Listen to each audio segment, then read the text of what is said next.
Alright, so we're going to start our first video on my channel, first real video on my channel, with a how-to. I got a lot of comments saying they want to learn how to weld. And so the majority of stuff that you're going to do on cars is either going to be aluminum or stainless steel. Every once in a while you get the lucky chance to do titanium, and we'll get to that in a little bit later in other videos. But in this video, I'm going to teach you how to weld stainless, how to set up your machine, what to do, the different settings that you want to have on there to get proper welds and to make it look good, as well as get full penetration on it. So first we're going to start with, I want to give a big shout out to my sponsors, one of them being Blue Demon, who provides us with the Pano V2 hoods, which have a full wraparound, so you can see next to you on the, you get about 180 degrees of visibility. You have peripheral vision when you're welding. So anybody that's been welding before, you've smacked the side of your head on a million things because you can't see anything. So these helmets actually have a wraparound lens, so you can see your full field of panoramic view or peripheral vision. Really cool. Check them out. Blue Demon Welding Products. Also, all of my filler rod is by them, and my cups are Blaze cups that are provided by Blue Demon. All of the material I will be using is, of course, Vibrant. Those are the boys. They have the best product out there. I love them to death. I've used every different kind of the big manufacturers that make it. They're my favorite ones for feasibility, usability, and availability, because they always have what I'm looking for. If they don't make something, they're always willing to try and produce it for me. So Vibrant is the one that I always use. There's other brands out there too that are just, good quality as well. So not saying that you can't use them to get a similar outcome, but I personally love Vibrant. So I will be using Vibrant in all of my videos. The second one is my boy at Limiter Glove Company. He made me these custom Cricut fabrication welding gloves. These are TIG gloves. They're made out of lambskin. So I like to be able to feel what I'm doing. I don't like heavy duty gloves. Half the time I don't even use gloves when I'm TIG welding. I know it's bad for you. UV rays can cause cancer and melanoma. So you want to make sure to get yourself a good set of welding gloves. These will be available for pre-order if you're interested. If not, get you some cheap gloves just to get by. But I actually got some made with my own logo on them. I'm pretty stoked about that. So going forward, we're going to do pie cuts. I know they make mandrel bends. Mandrel bends are a lot easier. They're a lot less welds. But for those of you wanting to learn how to weld, pie cuts are great because instead of just doing, if you want to do a 90-degree bend, it's 2 welds. One side of the 90 and then the other, and you're done. You don't get a lot of seat time doing that. So when you're practicing learning how to weld, pie cuts are really good for you to get the seat time and to be able to get practicing. So I'm going to show you the best ways to line up your pie cuts to make a 90, because these ones don't have etches in them, but what they do have, there is a weld seam right here on the inside of every Vibrant pie cut. So that weld seam is exactly the same on every single cut. These are laser cut, so they're always perfect. So what you want to do if you want to get a perfect 90, you just match up that inside seam on every single one and you will get your perfect 90. See if you can see it in there. But there is a weld mark where the pie is actually welded together. So that's the easiest way to do it. If you guys have seen my Medusa motor that I built out of all titanium, that's how I did it to get all of the cuts perfect. So I always made sure to make the seam line up for my 45s and 90s, and then for my wraparound on my wastegate dump, I had to do the math and figure out exactly how much twist I had to have on each pie cut to go around the 3-inch down pipe. So going forward, it's really easy. I use painter's tape to tape it all together. And what you're going to do is you're just going to tape these on the sides. So I'll tape it here, and then I'll take and tack weld on the front and on the back of the bend, and then I'll take the tape off and add a tack on each side. when you're doing any type of pipe, you want to make sure you have more than just 2 tacks. 4 is a minimum. You want to have really 6 to 8 of them, because when you start welding it, it's going to expand and contract, thermal expansion. You're going to get it to tweak. And if you have very tight tolerances in your engine bay that you're doing, if it tweaks a little here, a 1/16 of an inch gap here doesn't seem like much, but when you put it on a pipe, a 1/16 of an inch here is a 1/4 inch up here. And the longer the pipe is, the bigger difference it is. So it could be a 1/16 here and be an inch off at the other end of the exhaust. So you always want to make sure your fitment is very tight.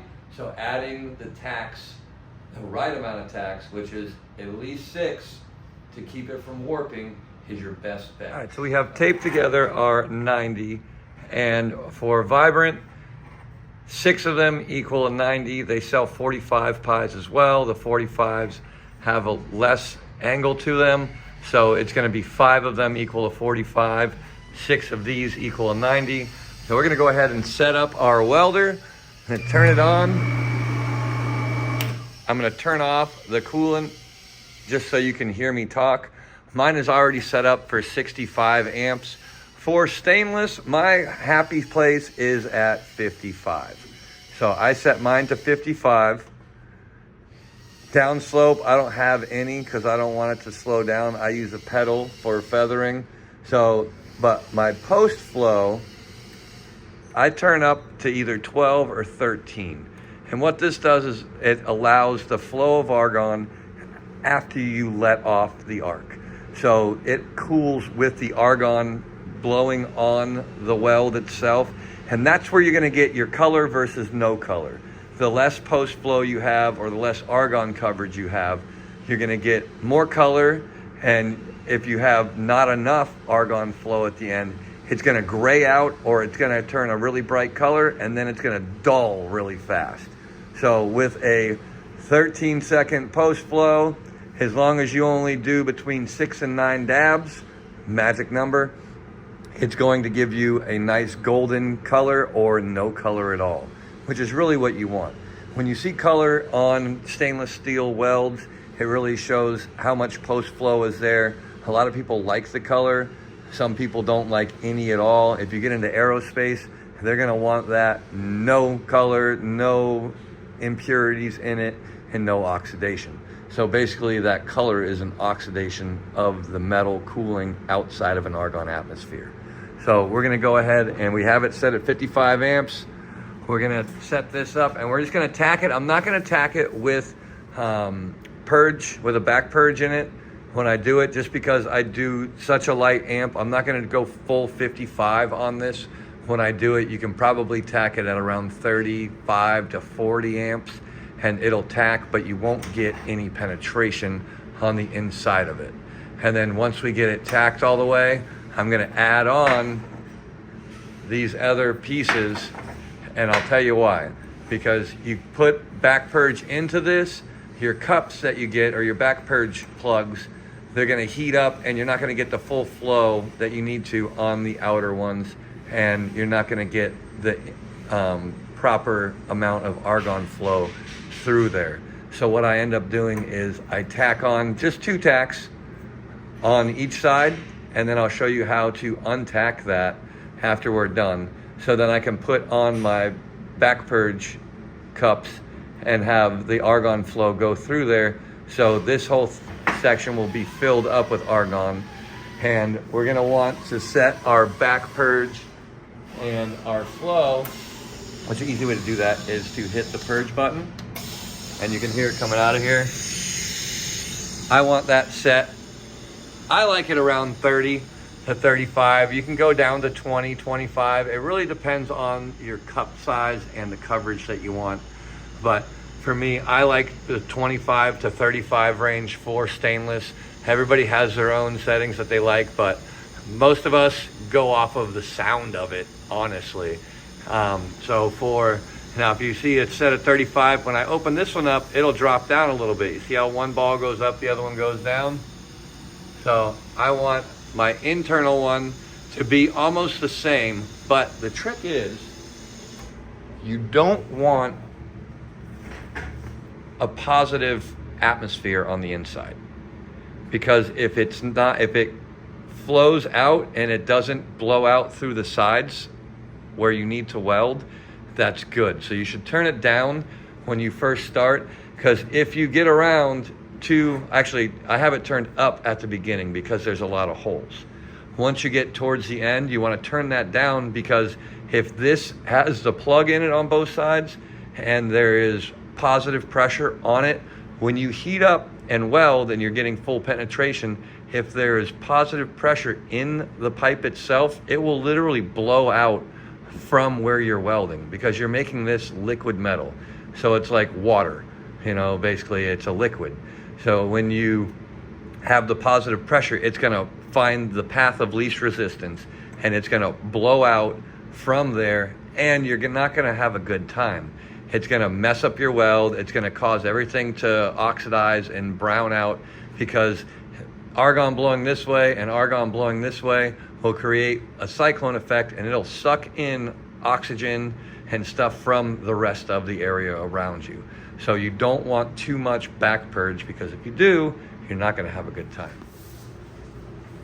All right, before we start on tacking, tungsten matters. So does how sharp your tungsten is. If you dip your tungsten in the weld, or you touch your tungsten to your filler rod, stop. Let your post flow finish, even if you screwed up, because you only screwed up in one little spot. If you pull the torch away from it, it's gonna oxidize everything you just worked hard at. So sit there and wait the 12 seconds, 13 seconds that it is for the post flow to finish before, like if your tungsten gets stuck in it, it's fine. Let off the pedal, let the post flow finish, and then it gives it a chance for it to cool as well, and then you can break off the tip and the tungsten will come out of that. If you do it while it's hot, you will bend your tungsten, and then you'll have to either rebend it or you'll have to work with a performance curve, you know, and nobody wants to deal with that. All right, so tungsten. I like the pink Blue Demon ones. I've used the purple ones for stainless, and I also have used the gray ones. I like both of those, but the pink one I can literally use for aluminum, titanium, stainless, mild. It works for all of them. So instead of buying 5 different types of colored tungsten, you can get the pink ones from Blue Demon, and it'll work for every single thing you're doing for your car or for welding. These are my favorite ones so far. I've used every color there is, and I'm very happy with the pink ones. So we're gonna go ahead and tack these together. You shouldn't need filler rod, but if it's not touching tight, you're gonna want it. So I'll usually start on the outside, and then I can take and put this in my table vise and pinch this back closed, and then get it nice and tight, and then do my inner tacks. So we're gonna go ahead and tack these. Should probably put on my gloves so I don't burn the crap out of myself. Shout out to Jacob from Limited Glove Company for making these sweet bad boys for me. They will be available for pre-order if you guys are interested in getting some sexy welding gloves with your boy on there. And, you know, cowboy cricket, can't go wrong there, right? Also make sure that your welding helmet isn't set on grind, because mine was set on grind early. Yep, there we go. All right, now we're on weld.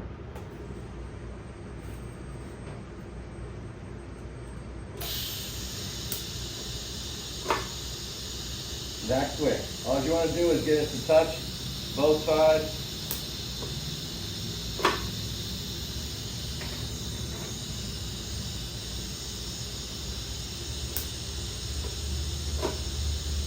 This little tack, we're not trying to do full penetration.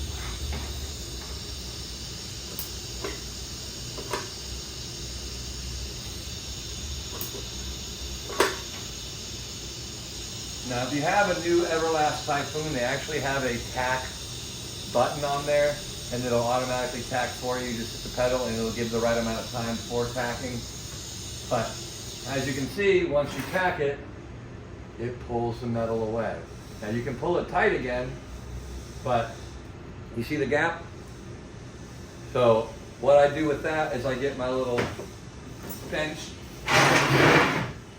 and I'll open this up big enough to fit all of them in there, just a corner. So I'll go corner to corner, like that, and I'll tighten it. And it just cinches everything right back down into place, and it's happy home. Once it's there, you can remove your tape, because if the tape's on there and it gets hot, it'll leave a residue, and you don't want that. But we're going to clean the metal afterwards with an abrasive pad just to get it nice and brushed, because I like a nice finished brush look on it. And for some reason the pies don't come brushed, and that's okay, because I end up rebrushing them anyways afterwards. But put it on there. I could get a little angle so I can get in there and reach the hard to reach places. And if you have a chance to get a flex tip or the adjustable tip, get the adjustable torch versus the flex torch, because if you bend it too much back and forth, you're going to crack the copper tube inside of there, and you're going to leak all of your coolant in there, and it's going to drip out of that, and you don't want that, because you will get shocked, and that's not a good sign. I can tell you from experience.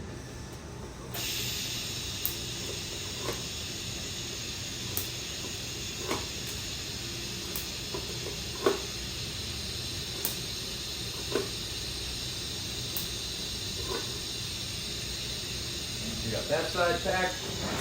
Follow suit on the other side. Remove your tape on this side as well. And then we'll have 3 of the 6 tacks that we want on the pies.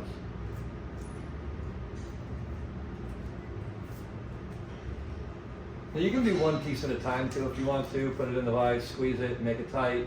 But, you know, for time purposes, I'm doing it all in one shot. And it's really easy.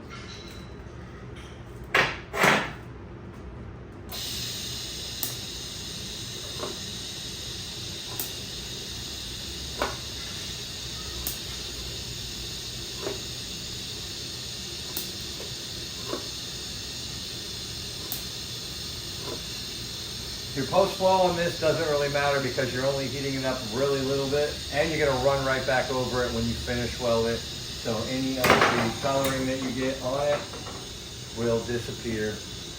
You didn't really get that much on here, but on this side you can see it got a little hotter, and you can see the heat transfer from it. So from here, we're going to tack on these ones. That way we can do our post flow or our back purge. And these ones I just push down on it and tack it. We're only going to tack it twice. And that's just so we can put our cups on there and have proper argon coverage.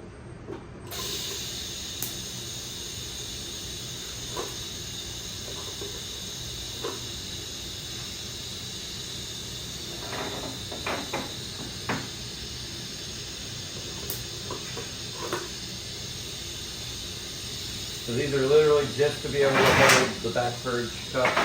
That's it, nothing else. And if you have yourself a bench vise, I suggest you use it constantly, because it is your best friend. Or if it's not, it will be. Doesn't have to be a perfect gap. You just want to make sure where you're tack welding it, it does seal, so you don't have to add any filler rod, because when you go to remove it later on, it helps a lot.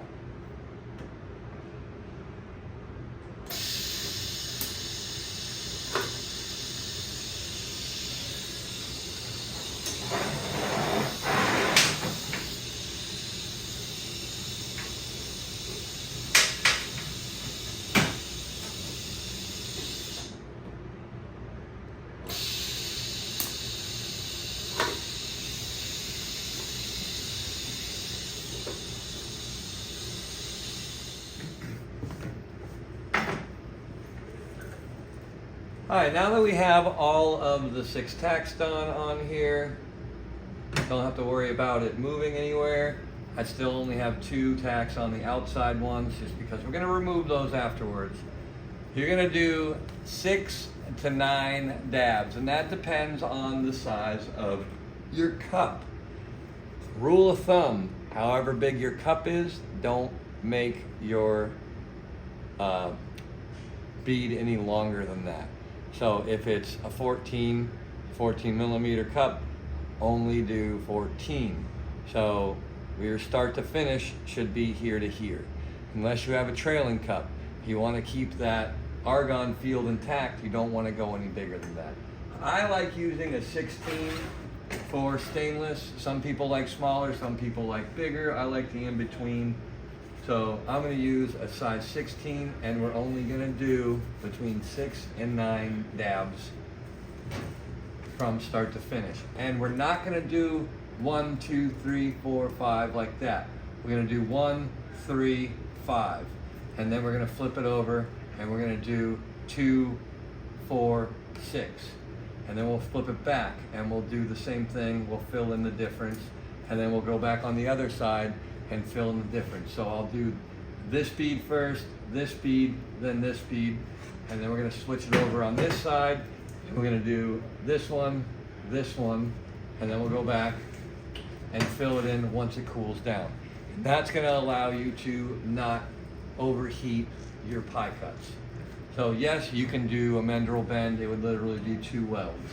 But for sake of learning how to weld, pie cuts are great for you because you have 6 welds in the span of what you would only get 2 done. So it gives you a little bit more seat time on welding. You want to make sure that your tungsten's not too far out. I usually do about 3/4 of an inch just so I can see what I'm doing. And then again, you only want to do the amount that it's coverage. So when you do it, 6 to 9 dabs is usually a good rule of thumb. And it's a good number. Nice. So you're going to pedal in until you get a dab started, and then you're going to shove and fill a rod. And until you get comfortable with laying down the pedal all the way, you're going to let off and pedal in, dab, let off a little bit, pedal in, dab, let off a little bit, pedal in, dab, let off, and follow suit. And if you want to set your machine up, if 55 is too much for you, you can turn it down farther. But as you can see, I'm not moving this. After I finished, I wait for the argon to shut off before I move. And doing that will keep all of it consistent and you won't get any color. So we're gonna skip over and do the next one. Pedal in, wait till you get a nice bead going, shove in your filler rod, let it flatten out, then let off. Pedal in, dab, let it flatten out, let off. Pedal in, dab, let it flatten out, and then let off. And you're going to continue to 6 dabs.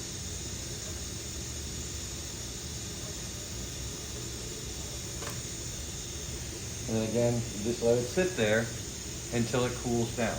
Don't breathe on it. Good rule of thumb, leave your hood down. I'm lifting mine up so I can talk to you and you can hear me clearly instead of it sounding like I'm talking down a hallway. But again, see? Gold, silver, welds, no purples, no blues. That's what you want to go for. Pedal in, create your puddle, filler rod.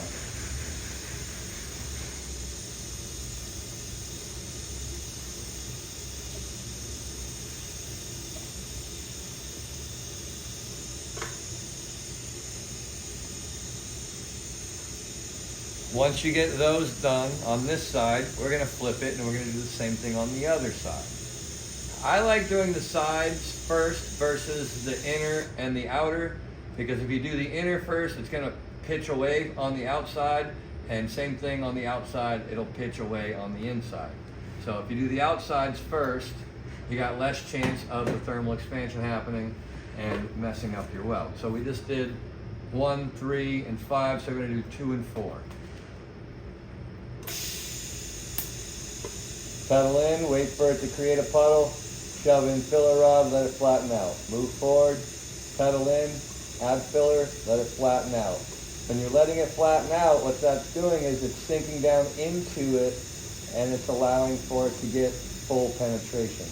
If you move too fast, you're going to have your beads stacked on top of the metal and not actually sink down into it, giving you full penetration. And those are just going to be surface welds. Surface welds will crack. If it doesn't have full penetration on both sides, it's going to crack directly down the weld. All right, so we did 2, and we're going to do 4. Pedal in, let it build up a bead, add your dab. Pedal in, throw in your bead, let it flatten out.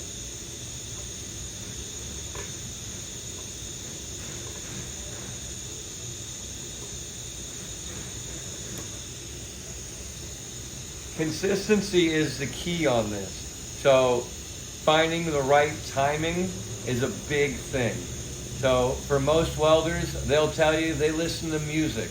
Music is great because it has a cadence to it. It has a beat to it. Match that beat.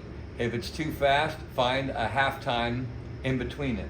So maybe you don't pedal down every bass hit that hits, you do every other.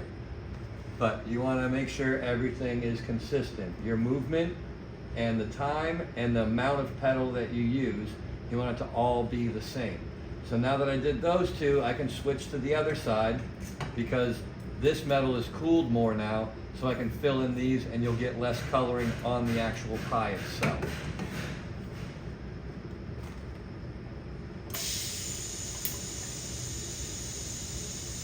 Pedal in, dab it, let off. Pedal in, dab it, let off. Now, after you dab it, you want to give it like maybe a quarter second to a half a second of still full pedal before you let off. Otherwise, your weld is going to stack up on top of it and you're not going to get that full penetration that we're looking for. And again, make sure you don't breathe on it, because if you do, you're going to introduce oxygen into an all-argon atmosphere and you're not going to enjoy it because you're not going to get the coloring that you want or the lack thereof coloring.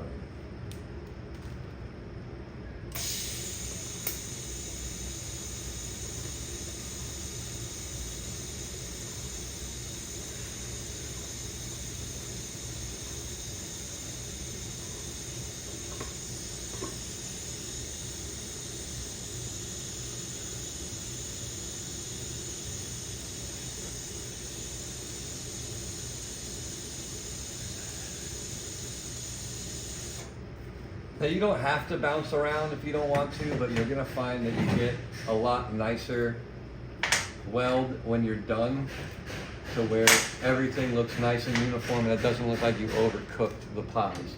Because if you're doing just mandrel bends, that's fine. You can just do one solid one. Just make sure you do one side and then do the other. That way it has something more than a tack holding it, because your tacks aren't full penetration. Your tacks are just there to hold it in place. And once it gets really hot, you might hear pop, and that pop is an actual tack breaking. So you want to make sure to do one side then the other, just so it locks it in place.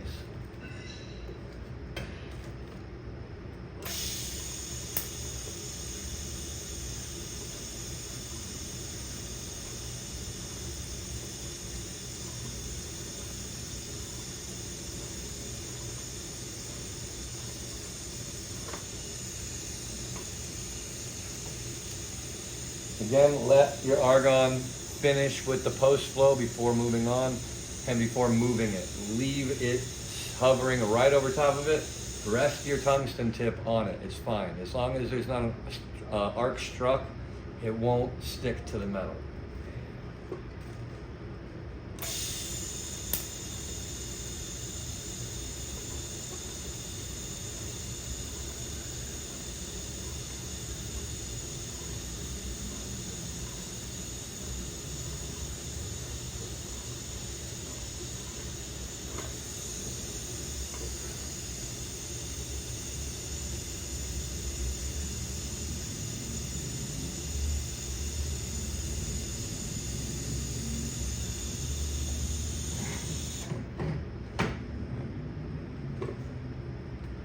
Also, get in a comfortable position. If you need to, do a practice run to make sure that you're in a comfortable spot to where you can do your full bead without fluctuating or moving or having to readjust your hand.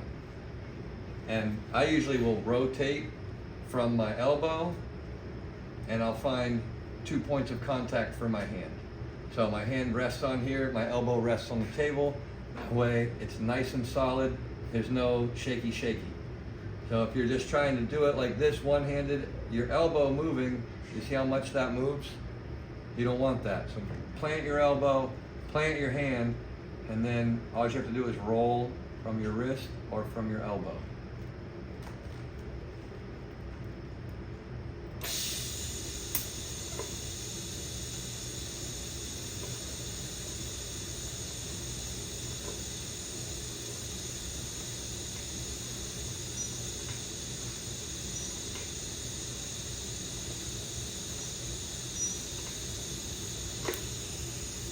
Another thing people fail to do is shove in filler rod.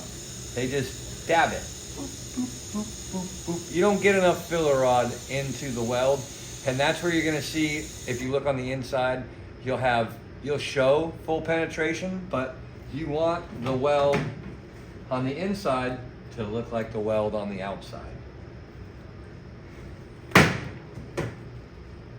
All right, we're gonna switch this over to time lapse, and we're gonna cruise through this real quick and show you guys finished product, and then we'll peek inside and see what kind of penetration we have. Right now I'm running at 25 CHF on my back purge, and I'm at 30 to 35 on my actual flow coming out of the cup.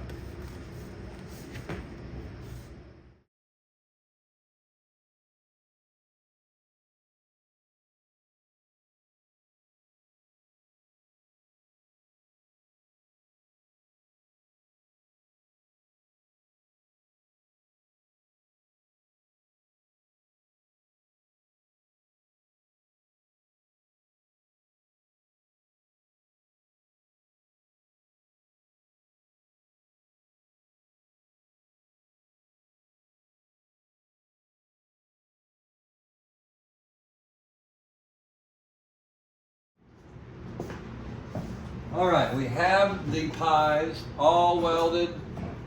Now I'm going to show you how to break off the tacks. There's different ways that you can do it. My favorite one is to just put it in the vise, heat up one side, and just apply pressure, and it will pop off. So I'm going to see if I can get it to do it. My luck, it won't, because I'm showing you how to do it.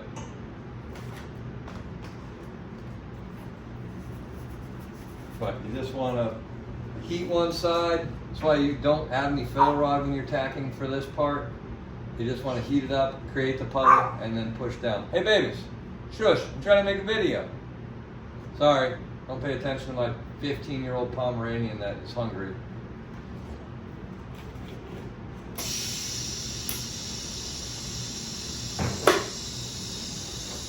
Nice and easy. And then you can just wiggle this one, and it'll crack right on the weld. Just like that. We'll do the other side. Tell them, babies. I know, you want Chipotle chicken. I do too. Trust me. Everybody wants it. Yeah?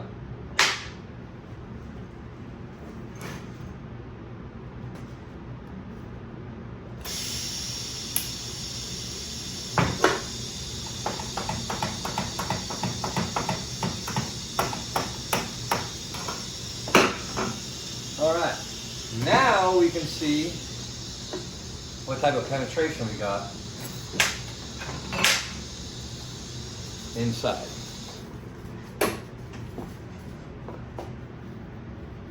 So that's at 55 amps. And it would have got a little better, more clean on the inside with less coloring, but remember I said I had gaps between where this connected. So where the gaps are, it's going to let out argon. But as you can see, we have full penetration all the way around it. Nothing missing. and that's what you want out of it. And we have nice flat welds with little to no coloring. You can see my start stops. Some of them I went a little too far. So if I go more than 6 dabs or 7 dabs, you're gonna get a little bit of coloring on where your start is. And then you'll get a lot more coloring in where it's tighter because the heat from the metal. But yeah, that's how you weld stainless steel. Let me know what you guys think. Let me know questions, comments, what you want to see next on the video. I'm more than happy to show you guys how to weld or fabricate anything. And again, you know, check out Limiter Gloves. These will be available on pre-order. LimiterGloveCompany.com. Check them out. And big shout out to my sponsors, Vibrant for providing all of the material for it, Blue Demon Welding for the argon, or for the filler rod, for the tungsten, and for the Pano 2 hood. So make sure to give them guys a shout out and go follow them.